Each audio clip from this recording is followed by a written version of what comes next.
YouTube पर एक sir है विपिन सर का यह वीडियो देखिए और आप लोग बताइए कि मोदी जी कहाँ तक अच्छा किए। मतलब विपिन सर जो कोरोना के टाइम पे 1 लाख रुपया डोनेट किया था मोदी फंड केयर में। अब बताइए 1 लाख रुपया जो वैक्सीन बनाने के लिए विपिन सर डोनेट किया था, अब उसी वैक्सीन लगाने के कारण आदमी मर रहे हैं। हो सकता है विपिन सर को भी हार्ट अटैक आ जाए, कुछ हो सकता है, ऐसा ना करे कि किसी के साथ में हो। लेकिन जो कंपनी वैक्सीन बना थी उसने कबूल कर लिया है कि हाँ ऐसा हो सकता है 8 से 10% लोगों में।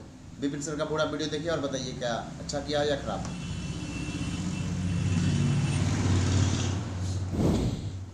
नमस्कार दोस्तों, मुझे बीजेपी का विरोधी कहने वाले और मुझे गाली देने वाले कान खोल के एक बात सुन लो। मोदी जी के रैली में 200 रुपया 300 रुपया मिलता है तब बहुत ऐसे लोग हैं जो रैली में शामिल होते हैं। चाहे कोनो पार्टी के रैली में पैसा लेता है तब जाता है, चाहे वो आरजेडी वाला में हो, चाहे कांग्रेस वाला में हो, चाहे बीजेपी वाला में हो, पैसा लेता है तब जाता है। मोदी जी प्रधानमंत्री इस देश के, तो उनको हमने प्रधानमंत्री माना था। और तुमको पता है जहिया हमारा खाता में सिर्फ 1,23,000 रुपया था ना, ऐसे 4 साल हो गया होगा ना जी, 19-20 की बात है। ये देखो अमाउंट देखो, ये हमारा अपने मोबाइल से, इसमें एक्सिस बैंक का ऐप है, इससे पैसा भेजे थे पीएम केयर फंड में। काहे जानते हैं? काहे कि जब देश का प्रधानमंत्री मदद मांगा तो प्रधानमंत्री की मदद करेंगे, क्योंकि प्रधानमंत्री हमारा भी है। लेकिन जब इसी देश के प्रधानमंत्री गड़बड़ करेगा तो उसके खिलाफ भी बोलेंगे, क्योंकि किसी के भक्त होने से पहले देशभक्त होना जरूरी है। अगर ये मर गया है अंदर से जमीर, तो तुम मुझे फिर गाली दे के जाओगे और जाओ तुमको जहां जाना है। और नहीं तो अगर तन को ताकत है, तन को सेंस है, तो एक बार वीडियो देख के जाना। सुनो, ये जो अमाउंट देख रहे हो ना, 1 लाख है। हालांकि इसको अगर तुमको दिखता नहीं है, अंधभक्त हो, तब तो तुमको 1 करोड़ दिखेगा। यहाँ दशमलव है, 2 जीरो के बाद इधर दशमलव है यहाँ, तो ये 2 जीरो हट गया, दशमलव के उधर वाला का कोई वैल्यू नहीं रहता है। अब देखो इकाई दहाई सैकड़ा हजार 10,000 लाख, 1 लाख रुपया डोनेट किए थे हम पीएम केयर फंड में। काहे जानते हैं? काहे कि मोदी जी बोले कि अब वैक्सीन बनाना है, देश को जरूरत है, इसलिए जिससे जितना हो सके प्लीज दान कीजिए। हमने दान किया। ये देखो अकाउंट नंबर देखो, पीएम केयर्स 2121 PM 2022, ये IFSC कोड है उनके अकाउंट का, पीएम केयर फंड जो ट्रस्ट बना उसका। और देखो ये branch name new Delhi main branch. और ये देखो निफ्ट किया था मैंने, और इसमें कोई 0 चार्ज लगा, tax bill apply, taxes bill apply. सुनिए अब एक बात सुन लो, ये तो मेरी माँ है, और उस समय देखो हमारा घर के भी स्थिति ठीक नहीं था। मतलब कहे ना, कमाकर इतने पैसा जमे कर ले था, जिसमें 1,23,000 में से 1 लाख रुपया डोनेट कर दिए थे उस टाइम भी। सोच के देखो, हमारा सिखाते हो। लेकिन सबसे बड़ी बात है, दुख कब हुआ जानते हो? दुख कब होता है? जब ये पीएम केयर फंड ट्रस्ट बनाया गया और इसमें कितने पैसा इकट्ठे किए गए, ये बताने के लिए सरकार मना कर दिया। हमारा गांव में एगो मंदिर बना ना बड़हम बाबा तर, तो गांव के लोग मिलकर चंदा किया। चंदा में क्या हुआ पता है? कि जे भैया सरकारी नौकरी में है वो 5-5 हजार रुपया देंगे, अब बाकी लोग जितना सक्षम है उतना देंगे। तो कोई ज्यादा दिया, कोई कम दिया, और नौकरी वाले को फिक्स किया गया कि 5,000 चंदा देना है। तो गांव के हमारा जो 5 गो युवा मिलके पैसा जो वसूल किए, सब जगह जाके चंदा इकट्ठा किए, तो सबके लिखाया कि विजय कुमार, रोहन कुमार, रोहित कुमार, राकेश कुमार, मोहन कुमार, जितना है उस सब के नाम लिखाया कि कौन कितना कितना दिया। अब पूरा गांव के लोग बैठा, और लोग बैठा में फिर हिसाब किताब हुआ, 1 रुपया दाएं बाएं नहीं, कितना खर्चा हुआ, कितना पैसा आया, इस सारा गांव के सामने। और कल 10 साल बाद भी अगर कोई पूछ देगा कि कितना खर्चा हुआ था, कितना बचल है, तब भी हमारे गांव के लोग वो रजिस्टर खोल के बता देगा। बताए समझ में कि सारा के सारा पैसा हमने खर्च कर दिया जितना चंदा इकट्ठा हुआ। लेकिन ऐसा नहीं किया गया। पता है आपको? नहीं पता है? आइए ना, अभी बताएंगे हम आपको। सबसे पहले जान लीजिए, नहीं पता है तो ये बतवा जान लीजिए, ना तो आपका दिमाग खराब हो जाएगा। जब कोरोना 2019 कोविड-19 नहीं, तो जब ये कोरोना आया तो उस समय शुरुआत में क्या था कि अपने पास सरकार फंड नहीं बना रखी थी कि इस पर खर्च करना है, क्योंकि महामारी है, एकाएक आया तो बजट तुरंत जखनिए तखनिए बजट थोड़े बन जाता है। तो उस समय 27/3/2020 को मोदी जी एक अपना अकाउंट बनवाते हैं और अकाउंट बनाने के बाद पीएम केयर ट्रस्ट बनाए, जिसमें अपने वो चारों बापते मेन रहे हैं। समझ गए होंगे चारों बाप तो कौन कौन है। और उसमें पैसा देखो 27 तारीख को बना ना, और 27 को अकाउंट खुला, और देखो कितना फास्ट हम 30 तारीख को पैसा ट्रांसफर किए। यहाँ पर 30/3/2020 आधा कट रहा है, 30/3/2020 को ही हम पैसा ट्रांसफर कर दिया अगले 3 दिन में। इतना फास्ट कोनो काम होता है जी? वही दिन पंजीकृत हुआ और 30 तारीख को हम पैसा डोनेट किए हैं। अब सुनो, 27/3/2020 को पीएम केयर फंड का पंजीकृत हुआ।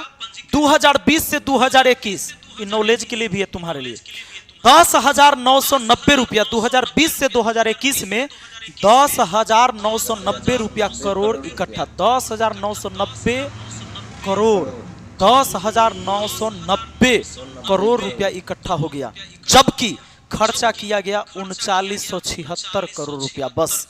यानी सिर्फ 1/3 खर्चा हुआ। यानी 300 रुपया आया ना, तो 100 रुपया के लगभग खर्च किया गया इस पैसा से। अब आ गया 2020 से 21 हो गया, तो 21-22 में केंद्र सरकार ने इस पर एक बजट बनाया और उस बजट में कहा कि भैया खर्चा जो होगा, उसका बजट बना 2021 से 22 का 35,000 करोड़ रुपए का। 35,000 करोड़ रुपए का एक बजट बना कि भाई वैक्सीन वैक्सीन के लिए खर्चा करना पड़ेगा, जिस पर खर्च हुआ 19,675 करोड़ रुपए, कोई डाउट नहीं। लेकिन यहां जो पैसा बच गया रे बाबू, लगभग 6,000 करोड़ रुपया अलग जो बच गया, ये कहां गया? तो ये रह गया पीएम केयर फंड में। वो पैसा किसका है? देश का? ना ना ना ना ना ना ना। अब सुन लो, आरटीआई लगा सकते हो सरकारी पैसा पर। जैसे मान लो मैं मुखिया हूं, मानना क्या है मैं हूं वर्तमान में, तो हम एगो नाला बनाएंगे ना, वो नाला कितना का बना, उस पर कितना पैसा खर्च हुआ, आप आरटीआई लगाकर जवाब मांग सकते हैं और मेरा कार्यालय आपको जवाब देगा। लेकिन ट्रस्ट बना दिया गया ये, तो इस ट्रस्ट में आपका अधिकार नहीं है कि आरटीआई लगाकर पता करने का। तो ये कहां से पता चला? तो पीएम केयर फंड ने ही अपने वेबसाइट पर इसको अपलोड किया कि हम 10,990 करोड़ रुपया जमा किए और हम खर्चा 3976 करोड़ किए। ये अपना मन से बताया, पूछने वाला कोई नहीं है। मान लो मेरे गांव में जब चंदा किया गया था, मंदिर बनाया गया, लोगों ने मिलकर बनाया, खाली एक आदमी ये खाएंगे उखाएंगे कुछ नहीं, गांव के लोग बैठल रहता, हम दिखाएंगे उखाएंगे कुछ नहीं, हम बोल दिए वो मान लीजिए, मानता गांव के लोग, मार का मुंह थूर देता। लेकिन यहां पर वही चीजें हुआ, पीएम केयर फंड में आरटीआई भी नहीं लगा सकते। सुप्रीम कोर्ट में केस हुआ और सुप्रीम कोर्ट ने इस बात को कहा कि भाई इस पर आरटीआई का कोई अधिकार नहीं, आरटीआई लगा के आप जानकारी नहीं ले सकते। इसने अपने यही जब विरोध हुआ तो जानकारी दिया, वो जानकारी अब सच में कितना खर्चा हुआ ये नहीं पता।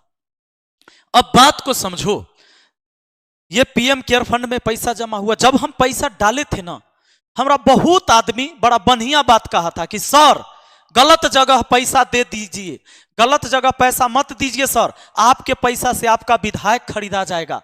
देखिए, कहा आप बहुत गलत किए हो पीएम फंड में रुपए देकर, इससे अच्छा यह है कि आप लोकल गरीबों में बांट देते तो नाम लेता आपका। पीएम फंड तो सिर्फ नेता का काम आ रहा है। बहुत सारे लोगों ने हजारों हजार कमेंट किया ना, हमरा बड़ा बुरा लग रहा था कि एक देश का प्रधानमंत्री जब हमसे मदद मांग रहा है, देश पर संकट आया है, तो काहे ना मदद करेंगे, ये सब बेकार हमको बोल रहा है। लेकिन बाद में समझ में आया कि जब इस चंदा के बारे में लोगों को नहीं बताया गया, गुमराह किया गया, इस पर आरटीआई भी नहीं लगाया जा सकता है, तब मुझे लगा कि बहुत बड़ा सच में गलती हो गया है। अब वो पैसा कहां खर्चा होगा इसकी भी जानकारी तुम नहीं ले सकते हो।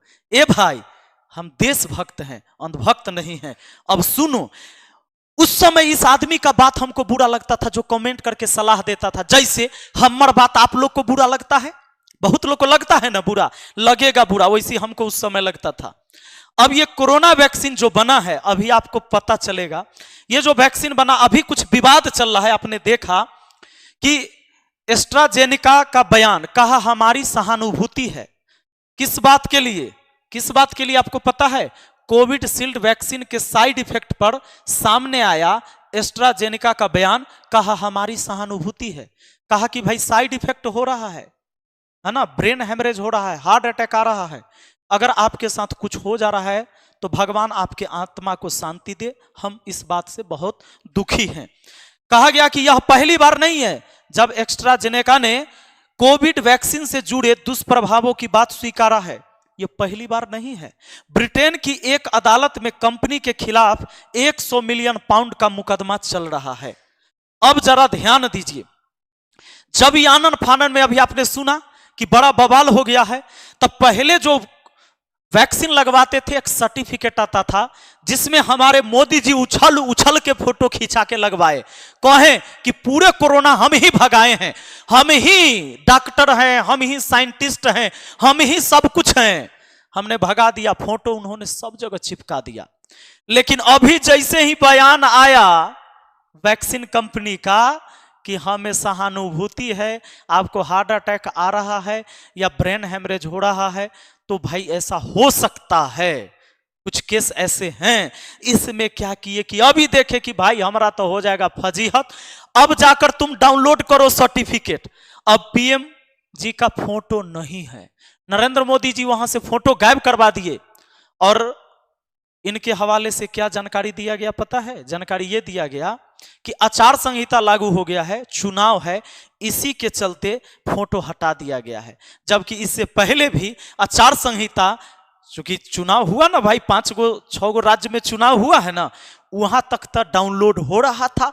उस समय तक कहा जा रहा था कि दोस्तों वैक्सीन लगवा दिया, फोटो देख लो मेरा, हम ही इसमें है, ये हैं, हमारा नाम लो, हम ही वैज्ञानिक, हम ही साइंटिस्ट। तब तक फोटो था, जब अपने पर आया तब फोटो हटा दिया गया। और आप बात जानते हो कि कंपनी जो बनाती है, इसी कंपनी को क्यों दिया गया? क्योंकि इलेक्ट्रल बॉन्ड में 52.5 करोड़ रुपए का चंदा दिया बीजेपी को यही कंपनी, जिस कंपनी का वैक्सीन लेके लोग अब टेंशन में हैं। बाकी आपका क्या राय है हम नहीं जानते हैं, आप अपनी राय कमेंट में लिख सकते हैं, हम कमेंट नहीं बंद करते हैं। थोड़ा गाली देना है तो तुम गाली दो, थोड़ा जे करना है तुम करो, लेकिन मैं इस देश का नागरिक हूं और इस बात को जान लो कि मैं पढ़ा लिखा हूं, इसलिए तुम्हें यह आंकड़ा बता रहा हूं और समझा रहा हूं। गणित का टीचर हूं, इसलिए हिसाब करके बता रहा हूं। अगर इस देश को बचाना है, खुद को बचाना है, परिवार को बचाना है, तो किताब पढ़िए, किताब उठा लीजिए, अन्यथा कटोरा उठाने से कोई नहीं रोक पाएगा आपको। धन्यवाद।